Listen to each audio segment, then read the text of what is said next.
yer shari zich hamkorlashgan kollektivga o'xshaydi. Atmosfera, gidrosfera, litosfera va biosfera 4 a'zosi har kuni bir-biriga ta'sir ko'rsatadi.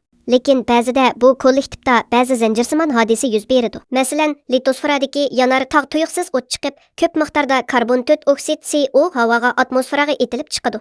Bu xuddi yer sharini qalin bir qavat yotgan yepib, temperaturini o'rlatavatgandek, havoni texmi isitib qo'yganga o'xshaydi. Uningdan keyin atmosferadagi CO yana dengizda yuyinishga berib, dengiz suyiga erib, natijada suv texmi kislotaliq bo'lib qoladi. Bu chaqda dengiz okeandagi marjon va qo'lili tugilarining beshi og'ridi. Ular aslida kalsiy karbonat orqali sirtqi qepi va so'ngaklarni yasagan edi. Lekin hozir dengiz suyi kislotalashib, kalsiy karbonat erishga boshladi. Marjonning suv osti o'rdasi asta-asta o'rilib tushdi. Nurg'un kichik beliq, kichik raqlarmo shu sababdan yurt makonidan ayrilib qoldi. Bundaq bo'lganda, yanar tog'ning bir qitimliq portlashi havoni o'zgartib qolmay, yana dengiz okeanga ta'sir ko'rsatadi.